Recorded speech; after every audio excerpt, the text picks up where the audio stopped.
கோவை பல்வேறு அம்ச கோரிக்கைகளை வலியுறுத்தி நாடு முழுவதிலும் வருகின்ற 20ஆம் தேதி மின்வாரிய தொழிற்சங்கங்களின் கூட்டு நடவடிக்கை குழு சார்பில் அகில இந்திய வேலைநிறுத்த போராட்டம் அறிவிப்பு.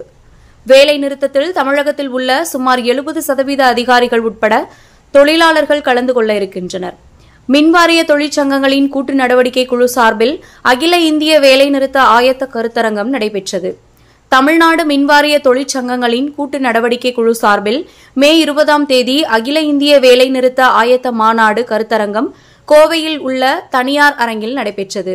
CIDU தமிழ்நாடு மின் ஊழியர் மத்திய அமைப்பு மாநில தலைவர் ஜெய்சங்கர் தலைமையில் நடைபெற்ற இந்த கருத்தரங்கில் மின்துறை உள்ளிட்ட பொதுத்துறை நிறுவனங்களை தனியார் மயமாக்குவதை தடுத்து நிறுத்திட வேண்டும், மின்துறை மற்றும் அரசு துறைகளில் உள்ள காலி பணியிடங்களை நிரப்பிட வேண்டும், 4 தொழிலாளர் நல சட்ட தொகுப்புகளை ரத்து செய்திட வேண்டும், மின்சார சட்ட திருத்த திட்டத்தை திரும்ப பெற்றிட வேண்டும், ஸ்மார்ட் மீட்டர் திட்டத்தை கைவிட வேண்டும், புதிய ஓய்வூதிய திட்டத்தை முற்றாக கைவிட்டு பழைய ஓய்வூதிய திட்டத்தை அமல்படுத்திட வேண்டும், பொதுத்துறை அரசு துறைகளில் ஒப்பந்த முறையை முற்றிலும் கைவிட வேண்டும் உள்ளிட்ட பல்வேறு கோரிக்கைகளை வலியுறுத்தி ஒருநாள் வேலை நிறுத்தத்தில் ஈடுபட உள்ளதாக கூட்டமைப்பு தெரிவித்துள்ளது. மத்திய தொழிற்சங்கங்கள் வருகின்ற மே 20ஆம் தேதி பொது வேலை நிறுத்தத்தை அறிவித்திருக்கின்றன. இந்த முக்கியமான விஷயம் ஒரு 17 அம்ச கோரிக்கை என்ற முறையில் இன்றைக்கு இந்திய தேசத்தினுடைய பொதுத்துறை நிறுவனங்களை எல்லாம் தனியார் மயப்படுத்துகின்ற நடவடிக்கையை வெகு வேகமாக அமலாக்கி வருகிறது.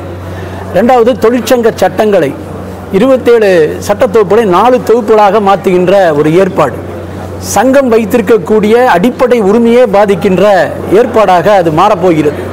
தொழிற்சங்கம் என்பது அடிப்படை உரிமை, அந்த உரிமையை பறிக்கின்ற நடவடிக்கை என்பது வந்துருச்சு. அது மட்டுமல்ல, வேலை நேரம் என்பது 8 மணி நேரம் வேலை என்பது மாறி இன்னைக்கு வேலை நேரம் என்பது 12 மணி நேரம் உயர்த்துவதற்கான நடவடிக்கை என்பது வந்திருக்கு. அதே போல விவசாயிகளுக்கான இடுபொருளுக்கான வரி என்பது, விளைபொருளுக்கான வரி என்பது அதிகப்படுத்தப்பட்டு இன்னைக்கு உற்பத்தி என்பது அதிகரிக்கக்கூடிய சூழல் என்பது ஆயிடுச்சு. ஸோ வாங்குகின்ற சக்தி குறைஞ்சிருச்சு. விவசாய பெருமக்கள் ஒரு பக்கம் பாதிச்சுட்டு இருக்கிறாங்க. 3 வேளாண் சட்டங்களை திரும்ப பெறுகிறேன் என்று சொன்ன அரசு இன்றைக்கு அந்த வேளாண் சட்டங்களை மீண்டும் அமுல்படுத்துவதற்கு முயற்சி செய்கிறது. அதே போல கேந்திரமான பொதுத்துறை நிறுவனங்கள் என்ற வரிசையில் வரக்கூடிய ரயில்வே ஆகட்டும், விமானம் ஆகட்டும், எரிசக்தி ஆகட்டும், நிலக்கரி ஆகட்டும், இது போன்ற துறைகள் எல்லாம் தனியார் மயப்படுத்துகின்ற நடவடிக்கை ஆயிடுச்சு. முறைசாரா தொழிலாளர்களுடைய நல வாரியத்தில் அவர்களுக்கு கிடைக்க வேண்டிய நியாயமான சலுகைகளும் ஓய்வூதியமும் கேள்விக்குறியாக மாறி இருக்குது. அதே போல தான் மாநில மின்சார வாரியங்களை, டிஸ்ட்ரிபியூஷன் கம்பெனிகளை தனியார் மயப்படுத்துவதற்கு நிர்பந்தித்து வருகிறார்கள்.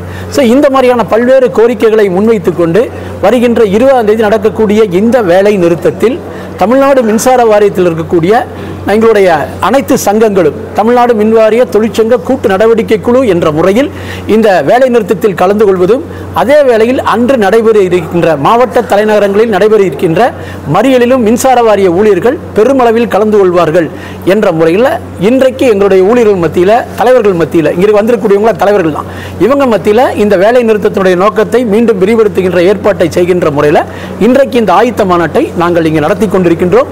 ஒன்றிய அரசு தொழிலாளர் விரோத நடவடிக்கைகளை அமுல்படுத்த முற்படுத்துகின்ற பொழுது எந்த வடிவில் அமுல்படுத்தினாலும் உழைப்பாளி மக்கள் அதை தடுத்து நிறுத்துவோம் என்று சொல்லுகின்ற அளவுக்கு இந்த வேலை நிறுத்தம் இருக்கும் என்பதை பதிவு செய்ய விரும்புகின்றோம்.